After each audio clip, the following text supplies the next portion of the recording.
Developing your decision-making strategy using the D.E.C.I.D.E model: clarity, criteria, data, alternatives, action, and finally, evaluation.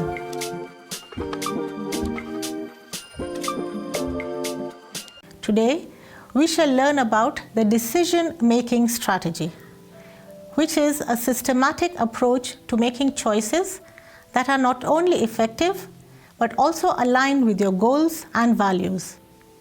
One popular framework that can guide you in mastering this art is the D.E.C.I.D.E model. D.E.C.I.D.E is an acronym which stands for Define the problem, Establish the criteria, Collect and analyze the data, Identify and evaluate the alternatives, and decide on the best option. Finally, evaluate the decision. So D, define the problem. First things first, let's get clear on what exactly needs a decision. Imagine you're the captain of a ship. You wouldn't just sail off without knowing where you are headed, right?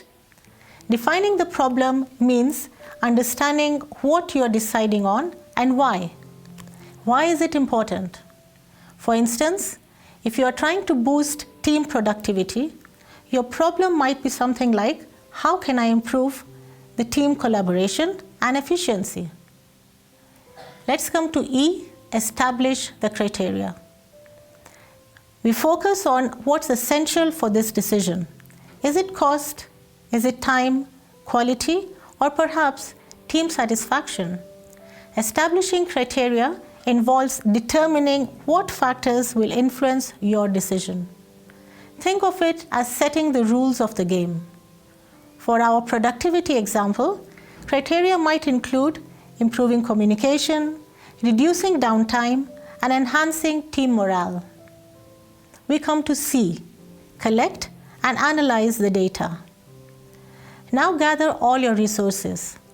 This is where you become a detective, collecting all the information relevant to your decision. Data can come from various sources like market research, team feedback, or historical performance. Once you have the data, analyze it to see what insights it offers. Maybe you discover that your team's productivity dips after long meetings. So that's a clue. Coming to I, identify and evaluate the alternatives. With data in hand, brainstorm possible solutions. Think of this as laying out all your cards on the table. There's really just one way to solve a problem. List all the alternatives, no matter how wild they might seem. Once you have your list, evaluate each option against the criteria you established earlier. Which one meets most of your needs? D, decide on the best option. The moment of truth is here. Based on your evaluations, choose the option that best fits your criteria. Sometimes the best choice is obvious. Other times, it requires a bit of gut instinct. But remember, you've done the groundwork and you're making an informed decision. In our example, you might decide to implement shorter, more frequent check-ins instead of long, weekly, tiring meetings.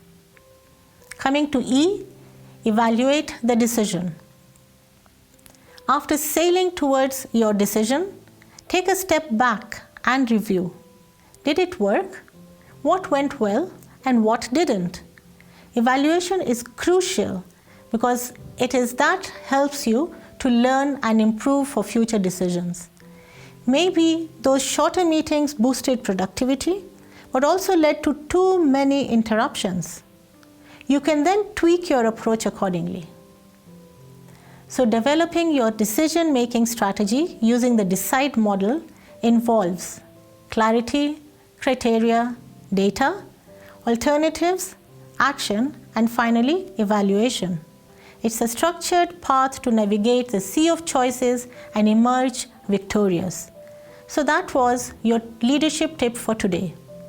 Visit my website anuradakoda.com to to get more insight from my book, The Thought Leader's Code, a 5-step blueprint.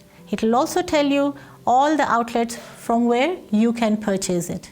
Contact me to transform you into a thought leader. Have a thoughtful day.